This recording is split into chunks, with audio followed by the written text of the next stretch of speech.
ካንቺ ፍቅር ሲይዘው ይሄንን ያደርጋል።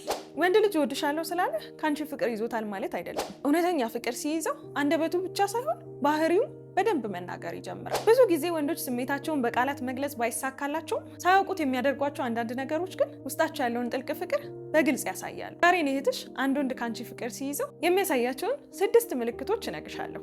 ካንቺ የሚጠበቀው ይህን ቪዲዮ ላይክ ማድረግና እስከ መጨረሻው መከታተል ነው። አብራችሁን ቆዩ።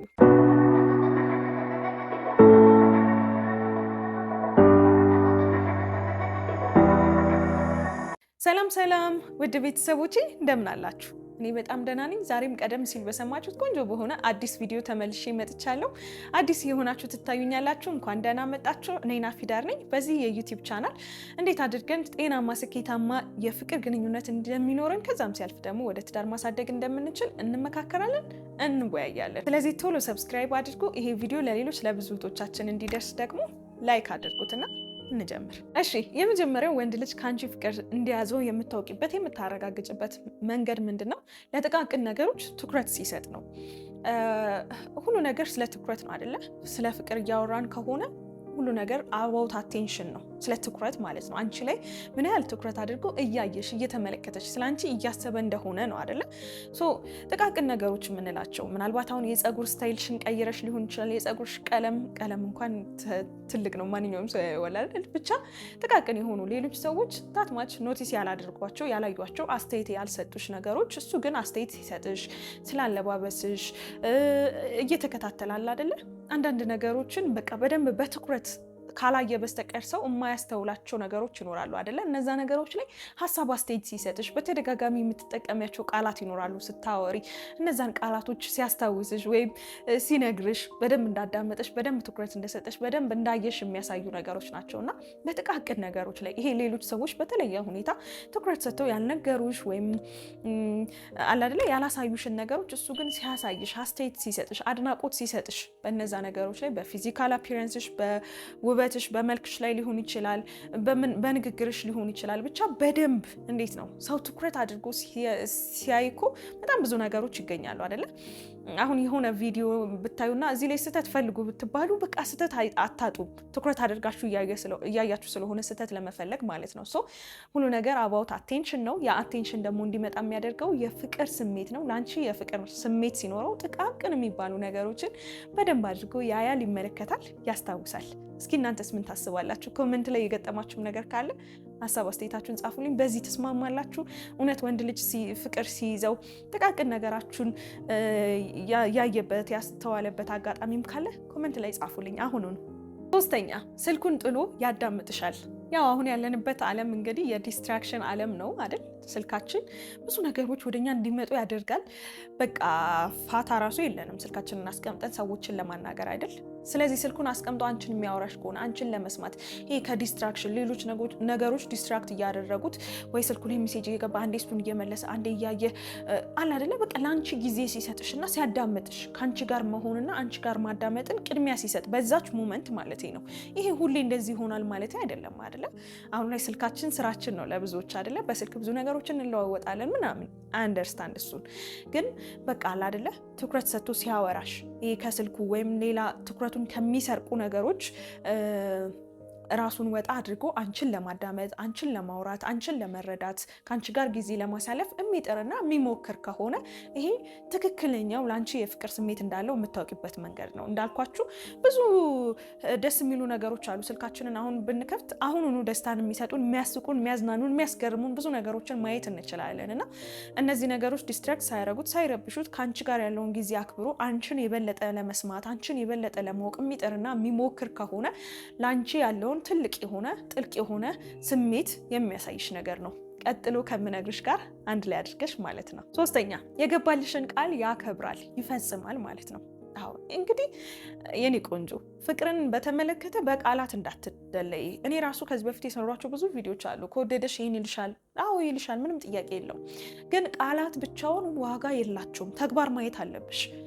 ለዛ ነው ይህንን እዚህ ጋር ያመጣሁት። የገባልሽን ቃል ይፈጽማል። በዚህ ሰዓት ደውላለሁ ካለ ይደውልልሻል ወይም ተመጣጣኝ ሪዝን ይሰጥሻል። አትሊስት ተረድታችሁኛል? ትናንሽ ቃላቶችን በዚህ ሰዓት እመጣለሁ እንደዚህ እናደርጋለን የሚላቸውን ጥቃቅን ነገሮች አድርጎ በተግባር አድርጎ ካላሳየሽ ቃላት ምንም ትርጉም የላቸውም። ማንኛውም ሰው ዛሬውኑ ሊላቸው ይችላሉ።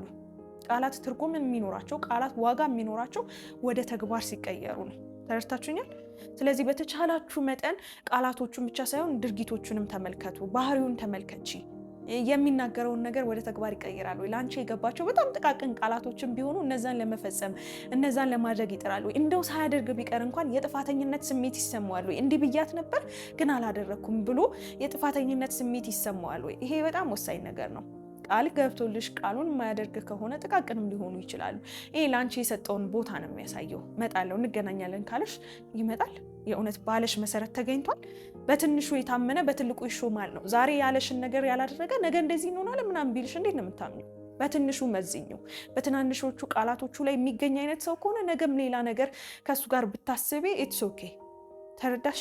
ስለዚህ በቃሉ የሚገኝ ከሆነ ለአንቺ የፍቅር ስሜት እንዳለው ያም እውነተኛ እንደሆነ ማወቅና ማረጋገጥ ትችያለሽ ማለት ነው።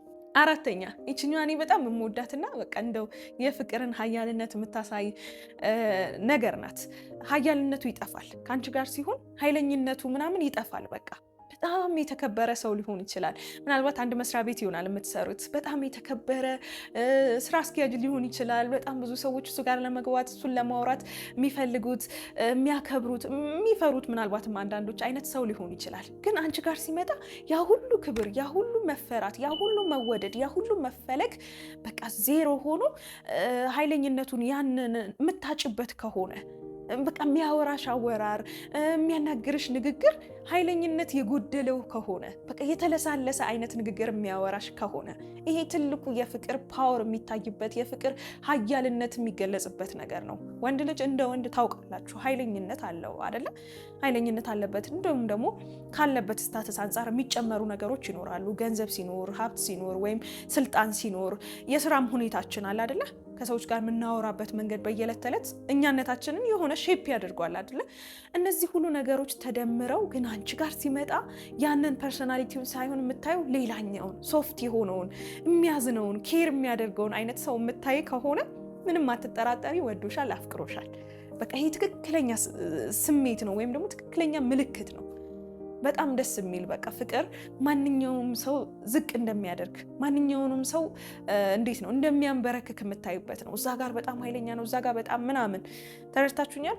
የስራ ሁኔታውን እንደፈለጋችሁ አድርጋችሁ ተርጉሙት። ተማሪዎችን ብትሆኑ ዩኒቨርሲቲ ላይ ምናምን ያላቸው ብትሆኑ በትምህርት ቤቱ ባለው ነገር ከጓደኞቹ ጋር ሲያወራ ብታዩ ምናምን የሆነ አይነት ኢሜጅ አለው በቃ እንደ ወንድ አላ። ግን አንቺ ጋር ሲመጣ ግን በቃ ለስለስ ብሎ አንቺን ኬር ለማድረግ አንቺን ትሪት ለማድረግ ሲሞክር ምናምን ስታዩ ይሄ የፍቅር ስሜት ነው፣ ለአንቺ ያለው ስሜት ነው እንደዚህ እንዲሆን ያደረገውና በዚህ እርግጠኛ መሆን ትችያለሽ። እናንተስ ምን ትላላችሁ? እስኪ ሀሳብ አስተያየታችሁን ኮመንት ላይ እየጻፋችሁልኝ። አምስተኛ እኔ ማለቱን ትቶ እኛ ማለት ሲጀምር። አዎ እንግዲህ እቺ ቀላል ቃል ትመስላለች አይደለ? ሰዎች እኔ ከሚል ወደ እኛ ለመምጣት በጣም እንደሚከብዳቸው ታውቃላችሁ። ፍቅር እስካልያዛቸው ድረስ ያም የፍቅር ስሜት ደግሞ እውነተኛ እስካልሆነ ድረስ እኛ ብሎ ለማውራት በጣም ይከብዳቸዋል። እንዲሁም በቀላሉ የምናደርገው ነገርም አይደለም። ግን ሲያወራ በንግግሩ መሀል አንቺና እሱን እንደ አንድ ቲም አድርጎ ማውራት ሲጀምር ይሄ ጥልቅ የሆነ ፍቅር ለአንቺ እንዳለው የምታውቂበት መንገድ ነው። እንዳልኩት ደግሞ ንግግር ብቻ ሳይሆን ተግባር ላይም በተግባርም እንደዚህ እናደርጋለን፣ እንደዚህ እናድርግ፣ እንደዚህ እንሁን እያለ አንቺና እሱን ልክ እንደ አንድ ቲም አድርጎ ማውራትና አድርጎ ማሰብ ሲጀምር በሚያወራው ነገር፣ በንግግሮቹ፣ በእቅዶቹ፣ በድርጊቶቹ እነዛ ነገሮች ስታይበት ስታስተውይበት ይሄ ፍቅር ውስጥ ካልሆነን አናደርገውም። ቃላቶቹ አይመጡልንም። እውነት ለመናገር የእውነት ከልባችን ካልሆነ ሰውን የኛ አካል አድርገን እኛ ብለን ለመጥራት በጣም ይከብደናል። ቀላል አይደለም። የእውነት ሞክሩት እስኪ። አሁን ዝም ብላችሁ የሆነን ሰው እኔና የምትሉትን ሰው እኛ ብላችሁ እስኪ ለማውራት ሞክሩ። ዝም ብላችሁ ለራሳችሁ እኛ ብላችሁ ለማውራት በጣም ከባድ ነው። ቤተሰባችሁ እስካልሆነ ድረስ ምናምን ተረድታችሁኛል? በቃ የሆነ እኔ እዛ ውስጥ ኢንክሉድ ሆኛለሁ ወይም አካሌ ነው የማለት አይነት ስሜት ነው እኛ የሚለው ቃል የፍቅር ግንኙነት ላይ ሲመጣ ስትጠቀሙ ማለት ነው። እንላለን እንኳ አይደል? ለምሳሌ እኛ ሰፈር፣ እኛ ቤት እንላለን፣ ቤታችንን፣ ሰፈራችንን እኛ ሰፈር እንላለን አይደል? እኛ ሀገር እንላለን። እነዚህ ሁሉ ነገሮች የሚሰጡን የሆነ የተለየ ስሜት አለ።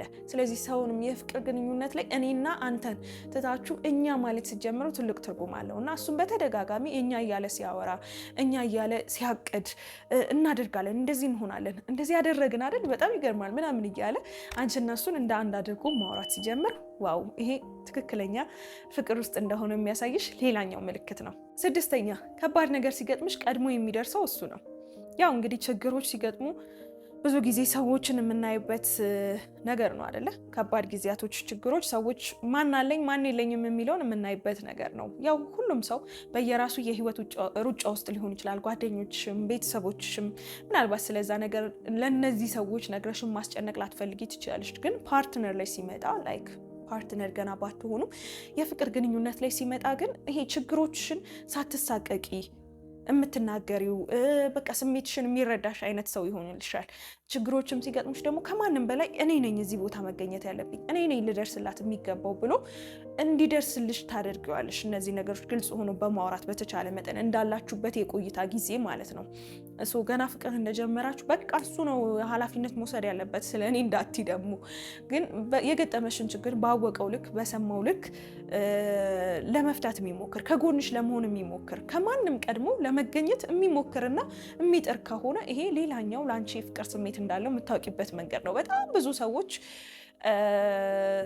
መቼ እንደተዋወቁ በምን አይነት ሁኔታ ውስጥ ፍቅር እንደጀመሩ ስትነግሯቸው የሚያነሱት ነገር ይሄንን ነው።